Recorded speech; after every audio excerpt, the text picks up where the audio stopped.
Years ago, I used to make little electronic control units that were sound to light units and lighting chasers for local discos. And I wondered how easy that would be to do the same kind of thing now, but instead of using spotlights, using a big TV screen.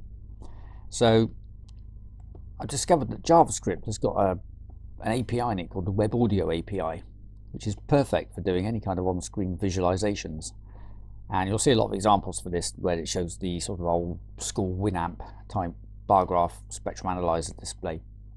But one of the main thing you could do with this that interested me was that you can pull out the audio level at a given frequency.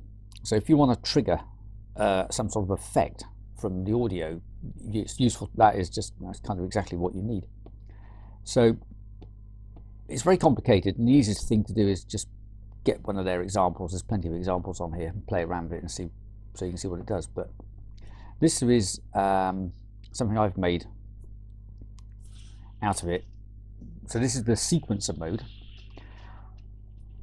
The idea is that these lights jump to the next light at the beat of the music.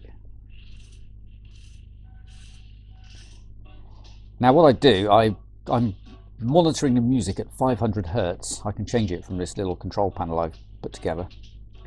And then what I need is, I need a trigger point, and because loud music and quiet music doesn't necessarily, is different levels, I needed to average out the audio based on the input level. So on here I've got the, I'll just turn this down a little bit.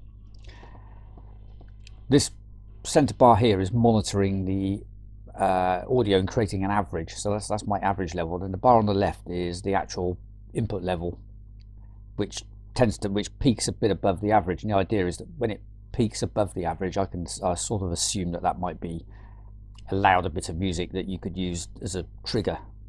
So the louder thing might be a guitar suddenly being strummed, or a drum being thumped, or some kind of rhythm going on. And then on the right hand side on here, I've got three separate little bars, and they represent the bass, mid-range and treble, or high frequencies, which I wanted to use for doing the sound to light unit. And to help me see the difference between the average and the triggered, I've got there's a little red bar there that changes, that shows me the difference between the two, in height between the two bars. Right, so this is in sequencer mode, and it works reasonably well. Different music works better with it than others. Modern music tends to not work that well with a sequencer because it's all very compressed, and every compressed music tends to all be at the same kind of level. So, and that's different kind of compression to compressing an MP3 file, where you're compressing it to make the file actually smaller, because they're not very good either, because they chuck away all the high frequencies. So this is a reggae track by Black Uhuru, and it actually works reasonably well in sequencer mode. I've got another mode here where I put it into sound to light mode. And the idea of this is the two, I call them lights. So I say the two lights at the top on the left are triggered from the bass, and the two in the center are triggered from the middle sort of frequencies, and the two on the right are triggered from the higher frequencies.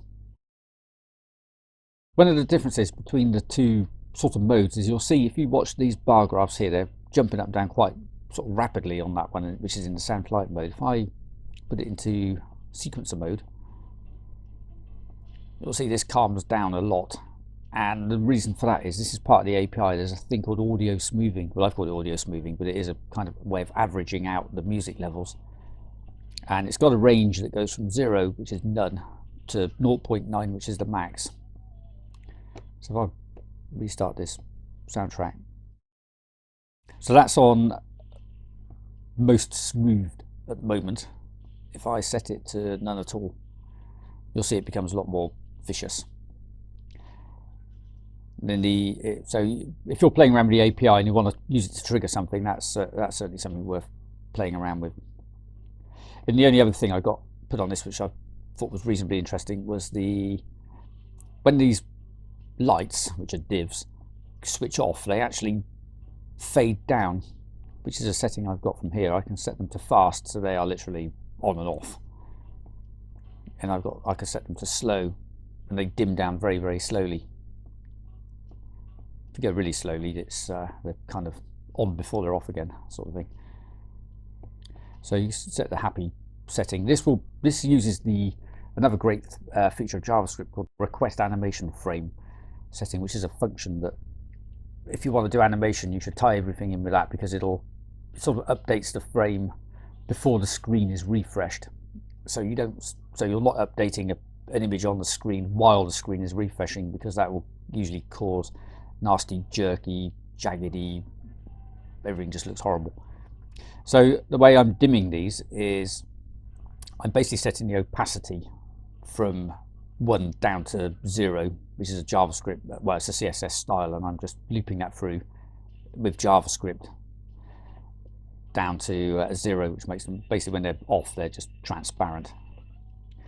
So, and in the chase mode, I've got lots of different types of chases. There's a sort of pseudo-random one.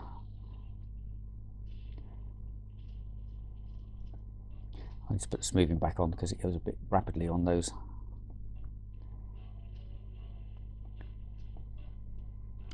And I can change the shape of the div from that.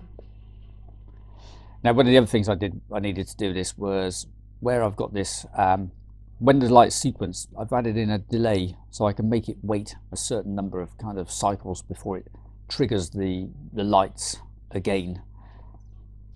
So again, it's a lot of these settings are just kind of my sort of trying to sort of configure it to work out how to make it work the best. I've also got a trigger point here. So because the system's triggered off the average level, I can set how much above the average level the trigger point actually comes from. And I can change the average interval. But if you set the average period of, so the average interval is like for creating this reference point, but if you set that for too long a period, this becomes quite a lot lower than the actual input. So you need to keep that short. And that is where this is at the moment. It's quite an interesting thing. If you're into sort of audio visualizations, I suggest the web audio API, because it seems to have a lot of stuff that is probably just what you need. So thank you for watching.